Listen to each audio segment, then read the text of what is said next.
So let's just go ahead and get started with the show. What's going on, everybody? Welcome to the next episode of the Mariana Trench, episode 16.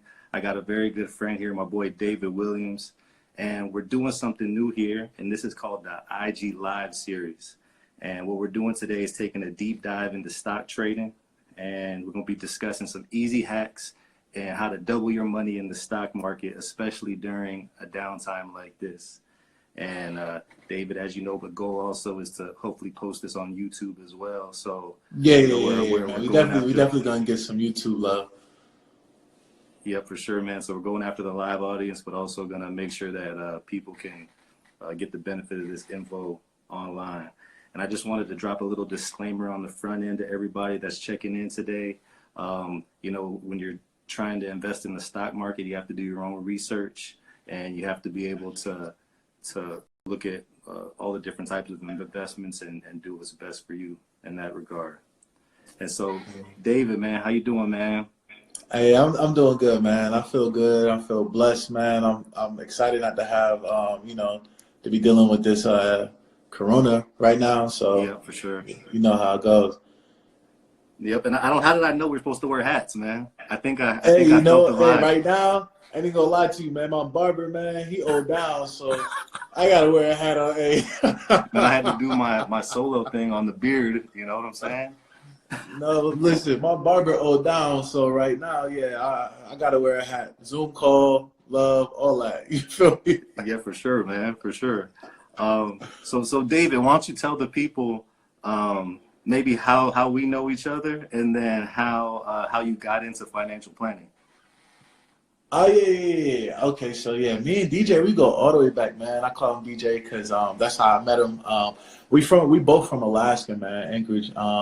We played basketball together in high school. We actually grew. I went to Wilberforce at first, then he came to Wilberforce, and then he ended up going to Howard University. I ended up actually finishing at Central State. So just building, man. Known each other for a very long time. Great experience, been teammates and seen the ups and the downs, and it just also been able to just stay connected and watch each other grow. So that's why I'm super, first off, proud of you because I know you got your own business and you kind of building your brand, as well as like just, on my end, I'm just building my thing. So it's nice to see like coming from an area that's like real small and, not as diverse to being able to build and kind of see how everything grows. Like that's dope. So, I'll definitely always be here to support. And that's kind of how our story goes. I don't know if you got a different story. No, that's what it is. That's what it is. Yeah. Yeah. And I see you got the Lakers hat on today. LA. LA, I'm not even gonna hold y'all up. I wanna tell you that I'm not a LeBron fan, but I'm a LeBron fan. So like, we travel well. Like I'm in Ohio. Cleveland was fun twice. Miami was fun. LeBron likes beaches, obviously, so LA is next. Like, oh man, Yep. So, I gotta say I'm a Kobe right fan. Now it's the Lake Show. That's just me. I'm just always a Kobe, Shaq. That was my time. Hey, watch this. Right after that, man. Oh, man, we gotta respect Kobe, man. I'm upset that at the situation that happened, but rest in peace, Kobe. Did you see the Last Dance? They just did the episode with Kobe and it was fire. I gotta check it out. I've seen some of the earlier parts of the series, but I haven't checked out the new ones yet. But what what was funny? It was like my first instinct when I saw the documentary coming out. I was like, I feel like I lived through that. Like, you know what I'm saying? Like Jordan was the guy, and then like when Kobe came in and he was shooting air balls and all that stuff, that I feel like I just remembered it. So it was like I didn't want them to ruin it for me. You know what I'm saying? I just wanted to remember it how I remember it. But yeah, I definitely got to check it out. Everyone said it's real good, and there's a lot of the Last Dance is fire, man. Yeah, it's definitely it's good. And with Kobe, being that guy, right after that, it just makes sense. But David, man, how did you get into financial planning? Like after you got out of college, so how did you listen, did it find you, or did you find it? It kind of found me. So like this is how I work. Like I went to HBCU. I kind of built out my life. Like everything was about basketball for me. Like I ain't gonna hold you up. Like I wasn't really challenged with much. Basketball was like my love out the gate. And I ended up being in a position where my first job when I finished college was at a bank. And I knew I liked money. Like, I mean, obviously, like I like money. I like making money. I needed to learn more about money. So my first job was at like Chase Bank, you know, not really doing too much, just banking, like open up an account and stuff like that. Yeah. And then I finally had a conversation with a gentleman. His name was, we called him Bill, but his first name was William. And he started taking me to like these little like lunch meetings. And he was a financial advisor at the time. Yeah. And we just started talking. I started to build with him, and I was like, man, dang, like I kind of like what you do. And then he started showing me like kind of how like they make money and like how they manage clients' money and kind of like how they help people and things like that. Yep. So the thing that was different for me is like when I was at Chase, they had this long plan, like, oh yeah, you want to be a financial advisor, you got to do like this 3 to 5 year program to do it. And like I've always challenged the odds, right? So I basically took a bet on myself. I quit Chase, like literally. Like I was like, okay, I know what I want to do. I don't want to be a banker no more. Y'all want me to take 5 years, okay? So I quit Chase, and then I went over to an insurance company because I needed to understand how insurance works. I needed to understand like liabilities and understand how people make money, and then understand like where their downfall can be. Right. Yeah. So I went through the process of working in insurance for about 3 years. Once I got done with the insurance, I said, okay, cool. I'm ready to take the Series 7. Series 7 is a licensing test that you take to become like a stock broker. Okay. Right. So I went through. Yeah. I got that. So I got the Series 7, and then I had to get the Series 66 because you could have a Series 7, which is like the stockbroker license, but the Series 66 is where we can have conversations like you and me, where I can give you advice. Like I basically get paid to give people the advice and have conversation around like investments. So I knew that I needed those things. So I got the insurance license first, and I got the 7, and I got the 66, and then I was able to kind of build on that with different different testing and just different designations that come with being an advisor. So as I built that, right now, I mean, it's crazy that we're in 2020. I've been doing this for damn near 10 years. Like, wow, people look at me like, man, you're 32 and you've been doing it 10 years. And I'm like, yeah, man, like 10 years, bro. And it's crazy because they don't teach any of the things that I've learned in college. Like, I know people with, like, you know, their doctorate. Like, my mom has a doctorate in financial management. She doesn't understand the stock market. And that's kind of why I decided to do my YouTube and I decided to start my page, because it wasn't really about, I have people that pay me to do this. My goal is to kind of try to help bridge the wealth gap in some way. You feel me? So I wanted to give out free game. Like, listen, it's free. You know, all you got to do is listen. I mean, I'm not saying I'm always going to be right, because the thing about an advisor is the same thing as like a lawyer or like a doctor. We practice. Like, it's called a financial advising practice. So we're not going to be right 100% of the time, but I'm probably going to be right 80 to 90% of the time, especially depending on you as a client, you know, and we kind of make sure that we take your goals into account before we have a conversation. For sure. Yeah. And so I think that's one of the big distinctions, is that even to be able to legally give someone financial advice, you're supposed to go through those licensing testing. That's correct? Yeah. Yeah. Correct. That's what's up. And so, you know, given everything that you learned, especially the part where you're saying that it's different than what you learned in college. Because if you think about it, we go and we literally, some of us go into debt to get more education from college. You know what I'm saying? And it's like, okay, you got the paper on the wall, but then someone like you have that as well, but then you have that additional knowledge on what's truly going on. And I think that's really dope. So given all that, what's kind of your investment philosophy?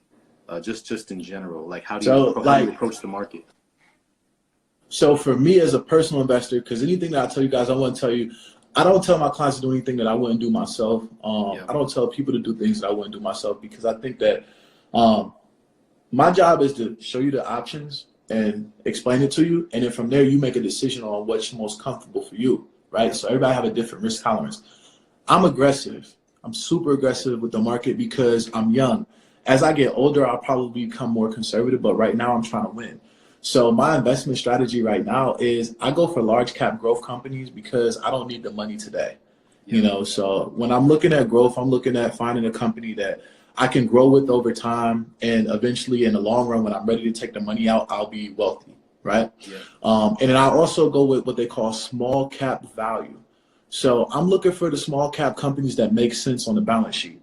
And the nice thing about investing is every company has a prospectus. So you can literally see how much they pay their CEOs. You can see what they pay for the fucking copy paper. And it's tedious because it's long, because you got to read through it. But honestly, if you find a company with value, like Warren Buffett said, he finds value companies and then you grow with them. That's the most aggressive space you can be in, because if you find a small cap stock that has value, it's going to blow up. You're going to grow with it. Small cap, right? Small cap is the overall value of the company. Correct. Right. And so under what amount would be a small cap company? So usually what they look at not only, they look at the value, but they also look at the size of the company. So like if you had under 100 employees, you'd be considered what it would be like a small business, small cap. And then usually it's under about 20 to like about $10 million. That's what we look at, like small cap. So like you're getting into the stock market at a very low rate, a low roof for you. Yeah. Now, if you're a big company, you know, we're talking about Google's, Amazon's, all those companies, they all grew from being a small cap. So if someone caught them in a small cap growth, let's say you caught their IPO, which the IPO means like initial public offering, which is like, we just came to the market, we're trying to sell all our shares, right? Yeah. So you buy their shares and you grow with them. A company, and I'll just give this to you, Tesla. Everybody looking at me like, dang, man, Tesla is running up. If you look at Tesla in June, they had, not only their CEO had problems, they had problems with their products being shipped, and they went down to $160 a share. I bought them at like $165. Tesla trading for $750 a share now, and it's only been 6 months. Yeah. So it's finding these opportunities and understanding the long-term growth. That's why, and I don't want to get too far ahead, but right now is the best time to buy. More millionaires were made in the last recession than any other time in the history of the United States. Yeah. It's a recession. That's free. Sure. Like, yeah. And you know, I'm really interested in the smaller companies as well. And in general, do you find that the small cap companies, usually the stock price is lower? Yeah. Like, you know, I try not to get into what they call penny stocks or like really, really low stocks, because the companies, they're not as strong. They don't have a foundation to grow. Yeah. But if you could find a small cap stock that breaks through the resistance, which resistance is like that chart that you see, yeah. And you'll see like where they kind of like cap off.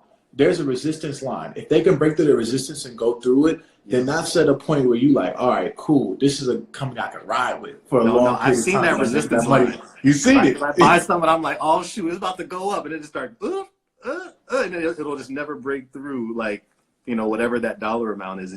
It'll hit that, and then it drops immediately. Right. You know what I'm saying? It's like some silent deal that everyone has that it's like, we're not going to buy it for more than that.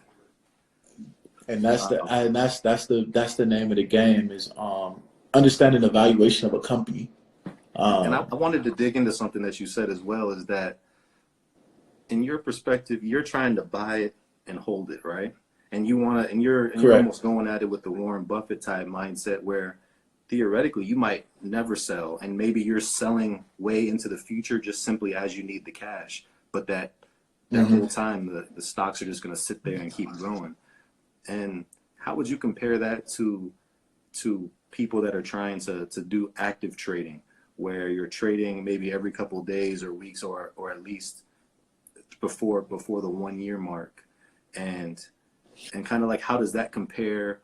Like, would you lose money by taxes, or you just don't get the compound growth, or what is it that's different with that between how you're focused on the market?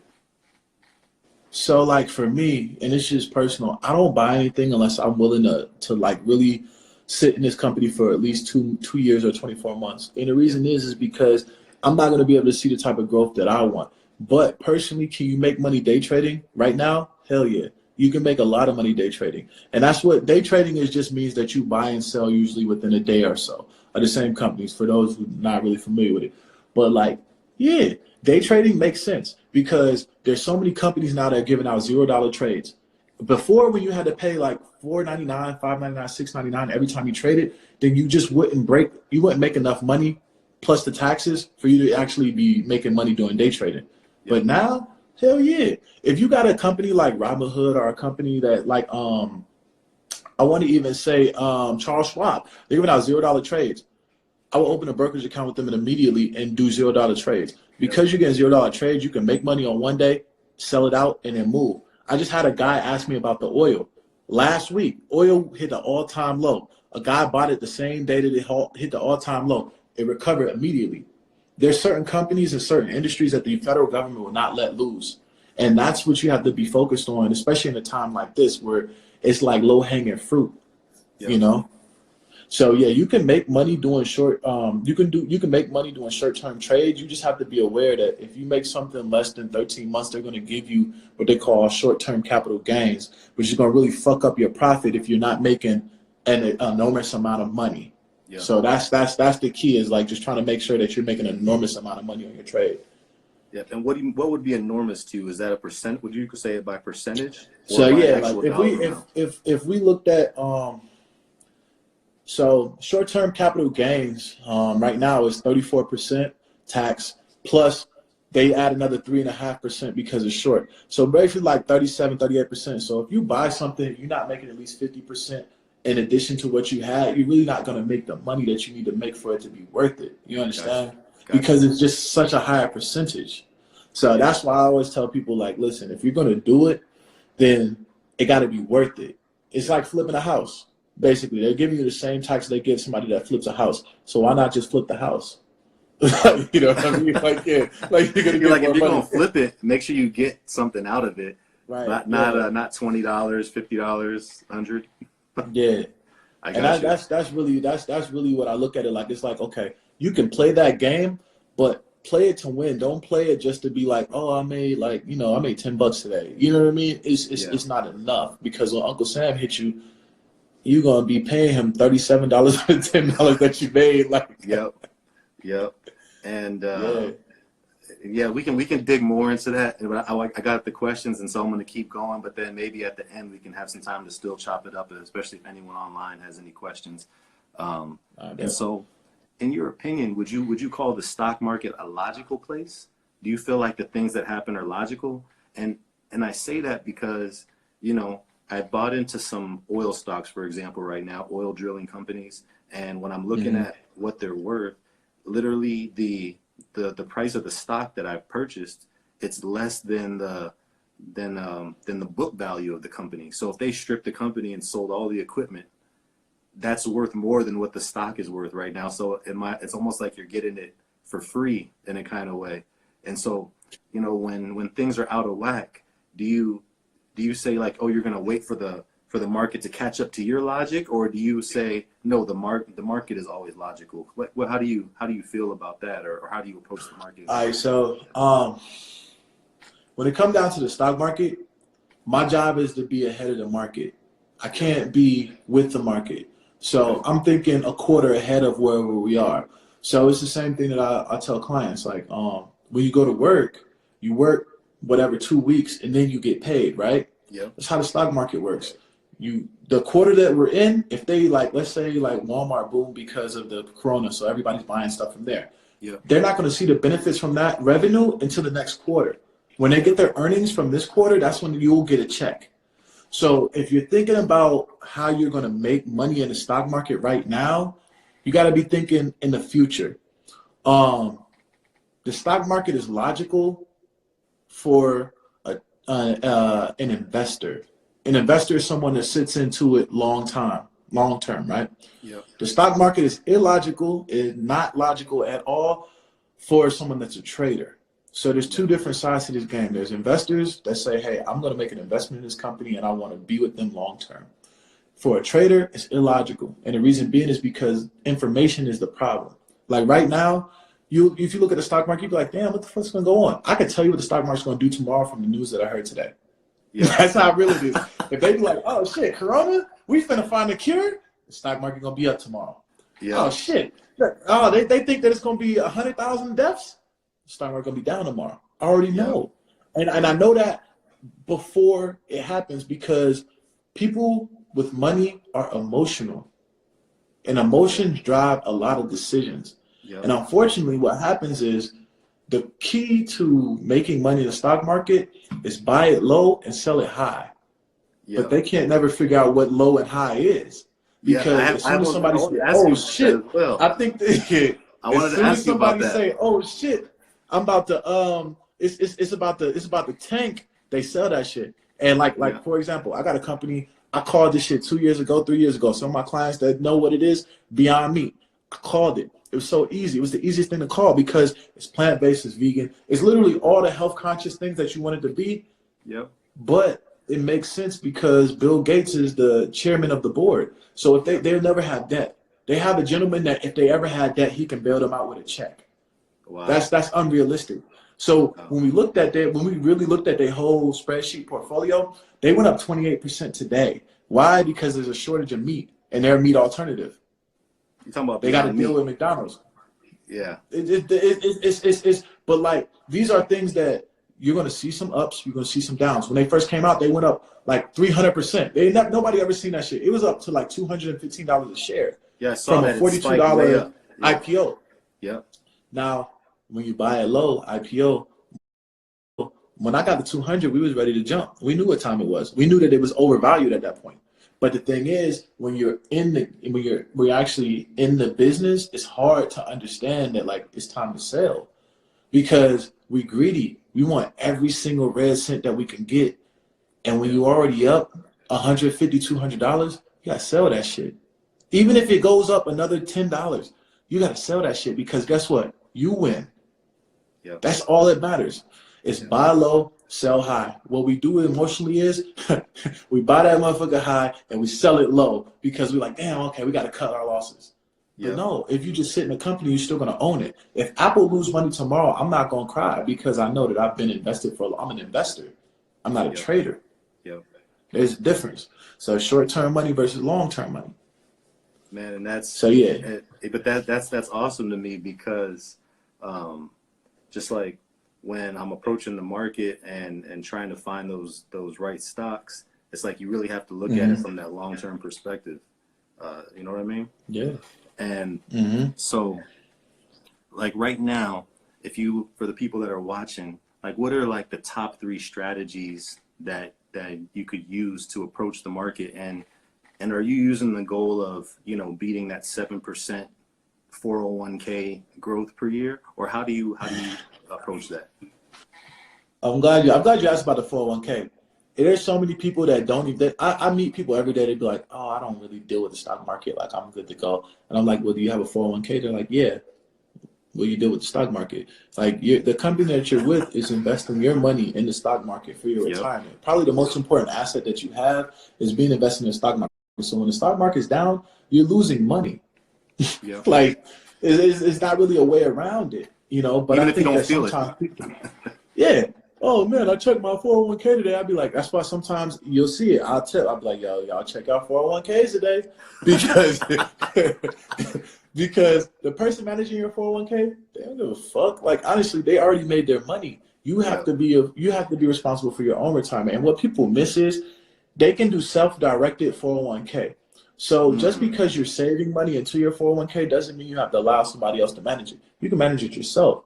The problem is a lot of people don't know what to put their money in, so they leave it with the company and then they lose money indirectly. But yeah, back to the 7%. Honestly, it's been the longest bull market in the history of America, the world, whatever. Well, not longer than Australia's. Australia's was 25 years. Wow. But ours was very long, a decade plus. 7% is disrespectful. If you wasn't making between, like, honestly, 10 to 15%, the S&P 500 last year made 19%. Like, 19. So like if you make it 7 and somebody else made 19, you like, what's going on here? Yeah, like you should have been making at least 10% over the last decade, honestly. And if you haven't, then that means that either you had the wrong investment strategy or you had the wrong advisor. And most people that made less than 10% were conservative. This was probably the most aggressive market you could be aggressive in, because every company was winning. You could literally close your eyes and invest, and you were going to make money in some way, right? Yeah. So right now, the strategy that I think that are going to win the most, especially during a down market, is there's a strategy called buy and hold, which I do. I love that. And buy and hold just means that you're trying to buy a company, you want to hold it for a certain period of time, and you want to just make money off the growth. Okay. There's another strategy that most people I recommend using if you're new to investing. It's very easy to do. It's called dollar cost averaging. Okay, so it sounds crazy, right? It just means that every month I'm gonna take my $100 or $200 and I'm gonna buy as much stock as I can. I don't care what I buy. I just want to buy as much stock as I can. And the reason being is because by having more companies, you diversify your portfolio and you make your portfolio stronger. Because on the day that one company's down, the other company's up, and you're balancing yourself. If you have all your eggs in one basket, like our grandmothers used to say, hey, don't put all your eggs in one basket. Like a lot of people do that. And what happens is they lose money from that. But if you diversify and you stretch yourself out, then you put yourself in a great space. So dollar cost averaging just means like, all right, cool. I know how much my check's going to be. I'm going to take $100 every month and I'm going to buy as much stock as I can. That's a very easy strategy to use. And I think in this market, it works. I would recommend buying what they call blue chip stocks, or like stocks from companies that we know are going to be around after this pandemic. So if you buy a small business, small businesses getting loans, they having a problem, I wouldn't do it. But if they are McDonald's, Burger King, Chipotle, even Chevron, Walmart, Target, those big companies that you could Google blue chip stocks. They will be companies that I promise you, if you invest in, you will be good for a long period of time. Okay. And then the last one is honestly what I like the most. I think that you should break it down between what they call a moderate aggressive split, which is like 70% stock, 30% bonds. A lot of people are scared of bonds because they don't understand how they work. But bonds are a really good strategy because it's guaranteed income. It's just that you have to find the percentages of bonds are going to be lower because it's guaranteed.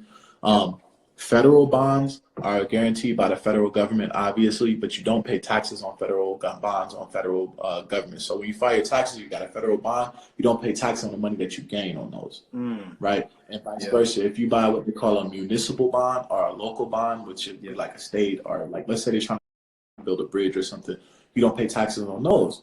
So bonds are good to diversify your portfolio, and then just 70% stock, because I think that you got to keep your foot on the gas, especially at a time like this. The people that are scared to invest will miss out because, like I said, the last recession made the most millionaires in the history of the world. They wasn't not buying stock. They wasn't buying, like, you know what I mean? They didn't keep money in cash. They kept being aggressive. So those are the strategies that I think will help you the most currently in the market, especially the way that it is right now. And so, from my perspective, as if you already have the 401k going, and maybe what you're doing in your brokerage account, you're hopefully you could be trying to take more risk. And I would say that's something that I'm doing right now is looking at more risk.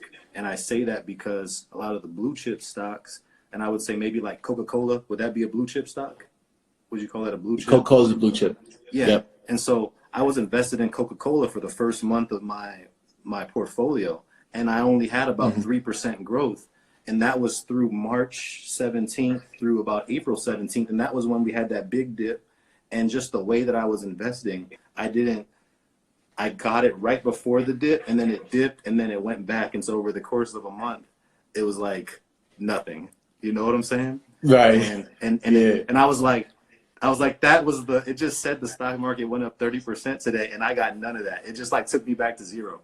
It's like, then I started looking at a lot of the stocks, like one of the stocks I like right now is TransUnion, and basically Transocean, and they're an oil drilling company, and they're selling for about $1.20 right now.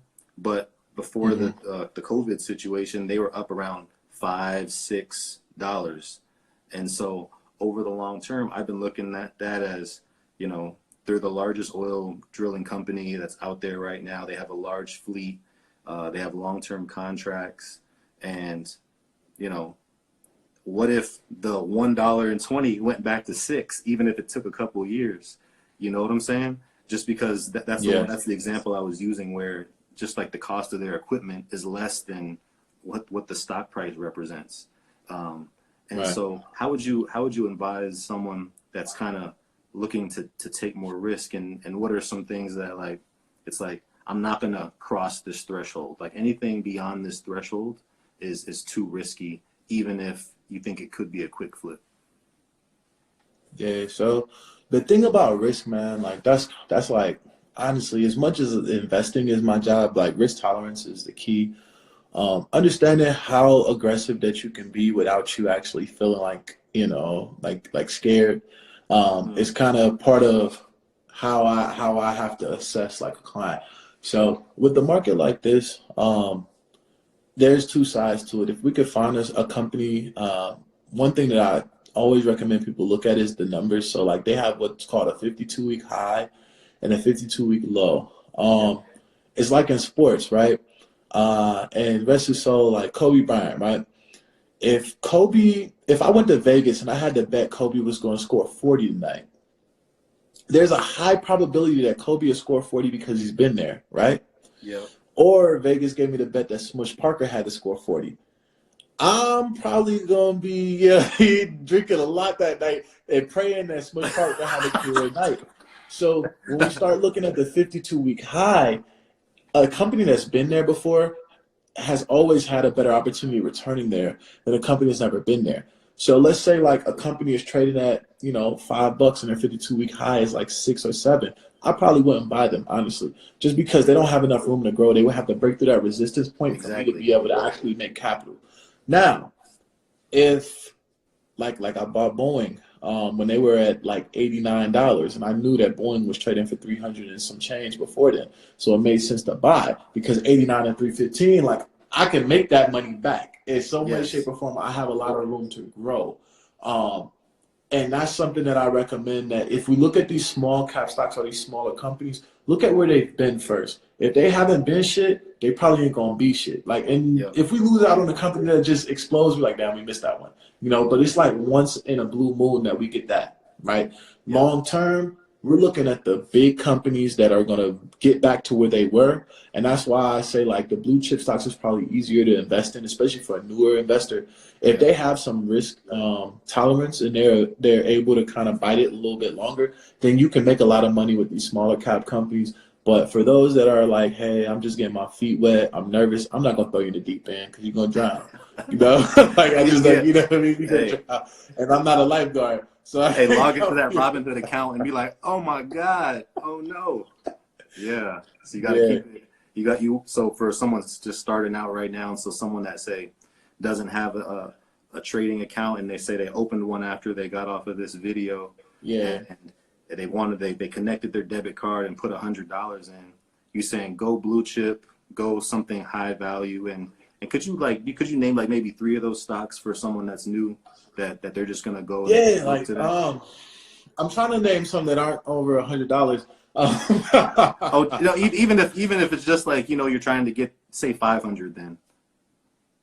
Yeah, I mean, big companies that we're looking at. A company that I really like right now. You're gonna be looking at with this economy. You got your Procter and Gamble's.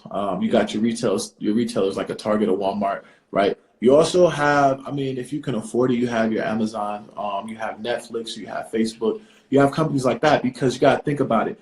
We're in a cycle of life. Remember what I said. We're looking for the growth long term. So whatever we do in this quarter, we're going to get paid for it next quarter. So what I buy this quarter, I'm trying to get paid for it in the next quarter. So right now we know ain't nobody got shit to do but sit at home, watch movies, Netflix, Disney Plus, Hulu, all those type of companies are going to make some money during this quarter. We also got, Facebook going up because Instagram's going up. Obviously we're on Instagram Live, so they're getting more content, they're getting more culture. They're going to make money. And then you think about like companies like Zoom and those type of companies, they're going to make some money during this period of time. If you sell any type of food, you're probably going to make money. Chipotle is doing amazing. The nice thing about Chipotle, and I give you guys a secret, it's really easy. McDonald's owns 90% of Chipotle. So if Chipotle is too expensive for you, buy McDonald's. Like you're going to get still paid getting it 90% twice. of You double Chipotle's dipping. revenue. You can double dip. That's really secrets behind it. Like when people be like, "Oh, I can't buy Boeing," we'll buy Airbus. Like you're going to get paid twice. And I think that sometimes people forget that there's subsidiary companies of companies, and if you can figure out who the actual parent company is, you win because you get paid off them and the subsidiary when it's time to get paid. Wow. Because I think I saw Peloton release their earnings I don't know if it was today or yesterday. I think it was today, and they kind of missed a little bit. And it's kind of like what you're saying. They missed their earnings target, but you're really going to get paid from probably this quarter that just started for a lot of the people that are buying Peloton with all the different sales that they had. Man, I ain't gonna lie. I got an ad yesterday from Peloton. I'm like, man, the gym's gonna be all closed. I have to get a Peloton. Because you don't know how many people are actually buying the bike, right? Like there's only certain amounts that are public information, and then everything else is kind of like little secret articles and little chat rooms and stuff man, like that. You can't get it. Like 90% of my job is intellectual property, so we can't just give away where we get our stuff done. But I got you. Yeah. Like that's really what it is. Like that's what you got to pay Peloton, for. NASDAQ, all that. Yeah, I mean that's what they pay for. They pay for whatever we know. Yeah, for sure. And so David, man, if I gave you $1 million right now, man, I said, hey, I slid it over, and I said, you said you were going to invest it. How would you go for it? Would you diversify it across maybe some of your current holdings? Would you maybe try to go all in on a big bet of a company that you know is going to rebound well after this COVID situation? How would you do that? So, and this, all right. So, you gave me $1 million. Let me tell you right? why I asked. You got $1 million. Let me tell you why I asked that is because like there's that saying that's like when you're ready for it, like if you're ready for $1 million, that's how $1 million will come to you. You know what I'm saying? So right, thinking of those terms, and that was kind of like I was like, man, I just need to get in the stock market because how can I say I want to make this amount of money, but what would I do if I actually got it? How would I take care of it? You know what I'm saying? Yeah. So kind of using that as motivation to get in there. That's kind of why I put that question in. Facts. Okay, no, I like that. So for me, honestly, and I thought about it. If I had $1 million, right, I would probably use about $500,000 and put it into some type of real estate, and that could be real estate investment trust, which is something that you can trade. And what I would look for is one, I would look for historical properties, and I would probably invest in like multifamily homes or condos, right? That'd be half of it right there. And the reason is because as long as I'm collecting rent, we ain't never gonna have to worry about nothing. So that's half of the money right there. And honestly, if you look at the asset class calendar, real estate is still the top asset class. It's the easiest way to become wealthy. So that $500,000 will probably turn into like, $5-6 million, honestly. It's usually tenfold over on the real estate. It's just you have to understand what you're doing, right? Yeah. So about half of it go to real estate. I probably put in about 25% stocks. But what's left, so 750,000 already put 250,000 in stocks, another 100,000 in bonds. Okay. So the bond piece is just so I can mellow out my taxes. There's this thing called bond laddering that I will probably do, and it's basically like every single year that my taxes will be due, my bonds are mature, so I don't have to pay taxes on it. I'll put 10 in gold / alternative, so 10% will go into gold because gold is a hedge. So like if I bought gold, like as the stock market goes down, gold goes up. So it'll balance my portfolio as well as like alternatives. So oil, gas, energy, things like that. That'll be like my hedge. So if the stock market went down, all of those things usually rise, like energy for sure. Right now, everybody has to pay electric. And I'll probably keep the last 5 in like a high yield savings. They got to be giving me at least like 2% to beat inflation at least. And that's probably how I would do it if I had $1 million and I wanted to break it down. And that way, like honestly, that would be create generational wealth. Like that's literally I've helped, like I got people to, we generational wealth plan. It's not too crazy. It's just that you have to have the capital to do it. But yeah, the first thing I would do is definitely like half of it into real estate, because I think that no matter what you do, man, you gotta own land. The key to wealth in America is ownership. You have to own something, Yeah. Man, when I asked that question, I think I was a little surprised that you said real estate. And I think, but thinking about it, that is true. And then you kind of said the historical properties. What about the historical properties is it that makes that a good real estate investment, in your opinion? Oh, well, the largest bill that you'll ever get in life is taxes. By buying a historical property, they are tax free. So usually the federal government or state, local government, if you buy a historical property, they give you a tax-free, basically a tax break. So property taxes, you don't have to worry about it. Property Wow. taxes, if you own the property, you know how it goes. Like everybody play Monopoly until they hit that property tax space. They be like, damn. Like you know. So like Yeah. that's the thing that I think about when I think about real estate. But by owning things, especially like if you own a whole neighborhood and things like that, you allow yourself to be able to collect rents and in your family. You just pass it down the line, you know. Hey. So I think that's why I like historical properties the most. Hey man, you dropped some real game right there. So we got the historical properties with half of it, right? So that's a tax-free situation that you're going for there. And then you're probably buying low on those, on the different stocks, either the large cap or small cap, like you said. So some solid companies and then some growth ones. And then if you're buying them at the right time and you're holding them for a long time, you're not getting charged any taxes there because you're just holding and letting that compound interest grow. And then you got the bond situation. And so those are, you're getting a tax break from the bonds. And so they might be taxing you on the 5K, but that's about it. And that's really there's some clients that they don't need me to make them money. Like they know how to make money. My job is to solve their tax problem. And that's the key to like just understanding different vehicles you could put it in, because it's like it's the same amount of money, but depending on what bucket you put it in, it's how they tax you. There's rules for every bucket. That's why people are like, well, what's the Roth versus the 401k, and why should I do the Roth? It's because like, do you like tax-free money or you like money that you pay taxes on? You know what I mean? You already paid taxes technically on your way here. Yep, I feel that. So yeah. And so we're getting closer to the end now, everybody. But I got a couple more questions before we wrap it up. And so the kind of getting towards the takeaways for everybody. You know, we've talked strategy. You know, you've given us some real insights, and I think you've really demonstrated the value of why you would pay a financial planner, because you're just giving us some free game right here in the last 40 minutes. But what if this is a relationship that you have with somebody that, you know, you're working year over year to keep doubling down on your strategy? So I just wanted to give you some kudos there, because I think you really demonstrated that. And I think not everyone can get that vibe, because you see like, oh, financial planner. Sometimes you're like, oh, is this a sales type of situation? They're trying to put me into different investments. But Right. But I feel like the way you've approached it is a way that kind of makes it that someone is like, man, why am I not having these conversations? You know what I'm saying? I mean, that's the key. I mean, I try to tell people that this is a conversation. The conversation is free. What you do with the conversation is kind of up to you. You know, a financial advisor is here to give advice.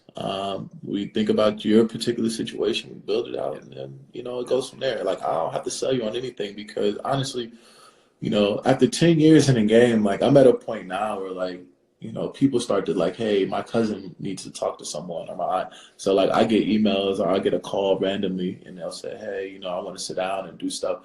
But the thing that's nice is, you know, I mean, you've known me for a long period of time. Like I've always kept and been myself.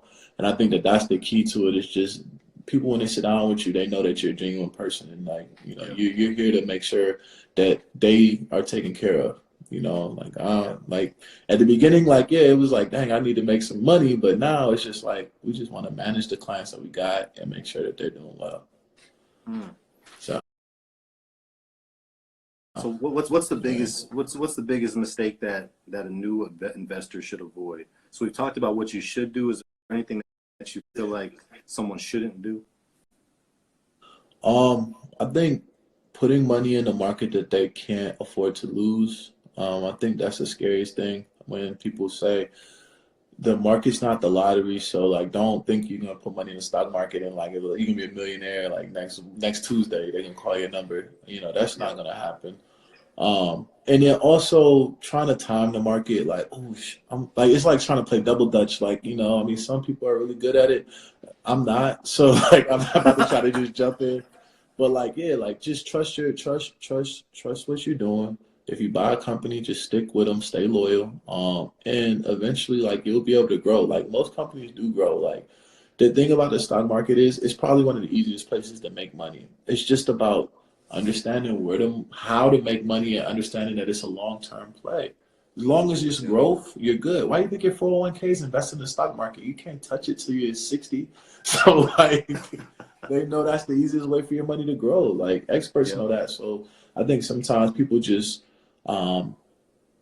they put money that they don't have in it, and then they have to try to pull it out. But you got to pay taxes now. You possibly, a 401k, same way you get a penalty. So just making sure that you don't put money in that you don't have. Yeah, for sure. Does anyone have any questions there? I just wanted to ask real quick before we start to close it out. Man, David, I appreciate you, man. I just want to say thank you for accepting the invite. And like literally, I hit you up and you just said yes immediately, man. And I really appreciate that. And I think the game that you provided here today is top notch. And I feel like that, being someone that's been reading a lot of articles, I subscribe to the Wall Street Journal, and I have different little sites that kind of graph out the value of different stocks and doing research. I feel like you approached it in a way that kind of simplified it.